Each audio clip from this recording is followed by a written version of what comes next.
Okay, so we're going to be looking today then at something that's really complicated. Obviously, emotional reaction to this, spiritual, oftentimes a big part of this.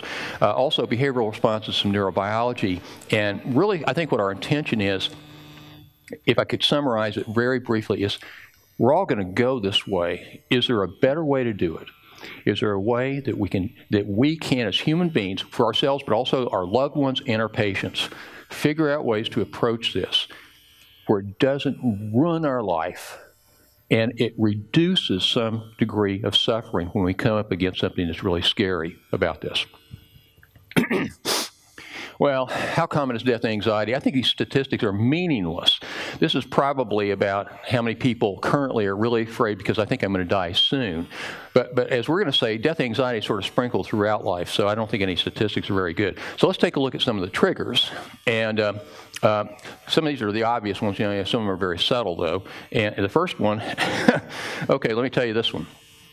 This is my granddaughter, and so she's 7 years old, and this is like, I don't know, 2 months ago. She came home, and she calls me Poppy. She says, "Poppy, would you lie down on the driveway for a minute?" And I did, and then she drew, chalk around me, and I go, "Oh, okay, that's kind of cute," and I thought she was just, wanted to draw a picture of her grandfather, and I got up, and I looked at it, and I said, "Well, that's interesting. What are you doing?" She says, "Well, I heard that, when people die, sometimes they draw a chalk line around them so they can remember what position the body was in." And I'm going, two things. One is like, who told you that? And the other thing is like, oh my God, talk about death on your driveway. So anyway, thanks a lot to my granddaughter. The other thing is some things are right in your face and is conscious, but there are a lot of times these triggers are not at all obvious, that they can be on the edge of awareness or kind of unconscious. Let me give you just one example from my life, and that is, and this is not deeply buried unconscious, but it's an example of not being obvious at the beginning. I came home one day, and we have a lady that comes over sometimes and helps us with some stuff at our house. And anyway, she'd been there that day, and I talked to her a little bit. And later that evening, I was just feeling I just felt nervous. My wife said, because she's a great wife, and also she's a psychologist, so she says, "You look like you're really, stressed out." And I go, "Yeah, I don't know why." She said, "Well, what do you think?" I go, "I don't know." And so being a good therapist, she said, "Well, what happened today? I don't know." And she said, "Well, what did happen today?" And so anyway, here's the punchline. I talked to this woman for about 5 minutes that comes in to help us at our house. Her husband has advanced prostate cancer. I've got prostate cancer. Mine's not advanced yet. And it didn't even dawn on me until I started talking about it and say, "Oh." And then I just calmed down, okay? Now again, this doesn't take, years of therapy to kind of dig out the deep unconscious, but a lot of this stuff is not processed consciously, but that's an example, I think, of death anxiety, at least in the moment, being a source of some anxiety. Freud is not dead. I'm only going to make one comment here in his defense. His notion about the people perceive things consciously, but also, on an unconscious level, it has really proven to be true. And there's a lot of neurobiology that really suggests that. We'll look a little bit at that a little bit later on today. So let's take a look at this. Conscious and hard to ignore. Well, okay, your loved one of your patients are facing imminent death, terminal illness or close death of a friend. That's number one. That's obvious. Time running out.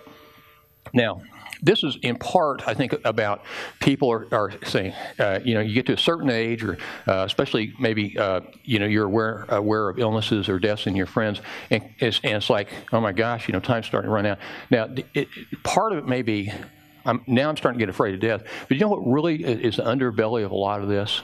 And it's what it says up here, unfulfilled dreams. And people may know this, or they may need to think about it, journal about it, talk about it, or talk about it in psychotherapy. But many times what is really the emotional undercurrent there is, what does time running out mean? And it might mean for some people, my life hasn't turned out the way I wanted it to. Professionally or in relationships, time's running out in terms of finding somebody I can really love and feel connected with. And so there are these issues of loss that I think are oftentimes stirred up with that. We're going to shift gears a little bit, the impact of death anxiety, a spectrum of responses. And here we're going to be looking at really, is it imminent death that we're talking about or not? and is it perceived consciously or not? So impact on the here and now. Now, imminent death, largely perceived consciously. Unless you're psychotic, it's hard for people to say, oh, no, I'm not dying when they have a terminal illness. But God knows people do a lot of distraction and buffering and wishful thinking and that kind of stuff. So even if something's right there staring you in the face, people do. And sometimes it's real helpful. Sometimes it backfires. But people amass a certain amount of denial. But obviously, this can create enormous fear and suffering for people.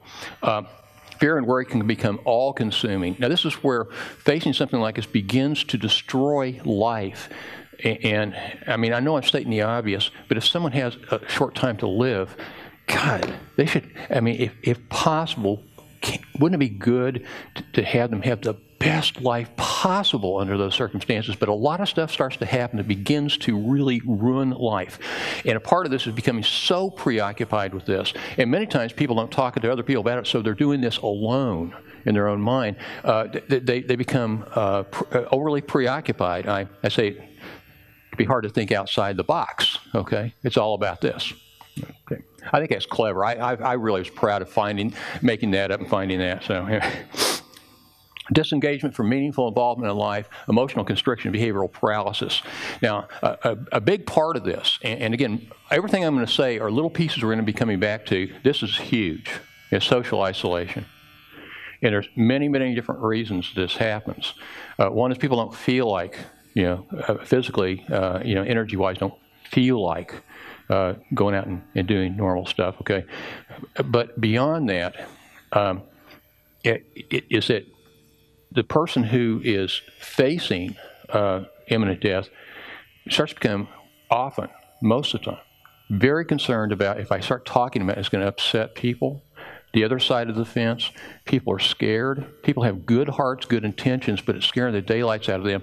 And this is a almost universal experience, is that the person who is actually in the processes of dying begins to feel increasingly isolated and cut off.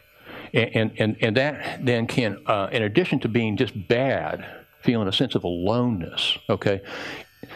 Disconnect is one of the major sources of provoking depression. And with depression, if it's full-blown depression, sleep goes down the toilet, pain threshold is lower, you hurt more, and the immune system doesn't work as well. And so it's not just the emotional side, but it starts to have an impact on the body's response, which can aggravate suffering, okay? And what's at the heart of this? Isolation, all right? We're going to be talking quite a bit about that. Some people get into this kind of desperate, frenetic anxiety where they're haunted by this. Many times people, a lot of people can understand somebody being sad means scared, but there clearly are sometimes when in the face of this, people just get really angry and irritable, and they're kind of mean and stuff. And I think a lot of lay people don't understand that that's oftentimes a manifestation of depression or anxiety, and yet they're saying things that, are hurtful, or they're really angry. And a lot of people back off, not understanding that underneath that is a lot of fear and vulnerability.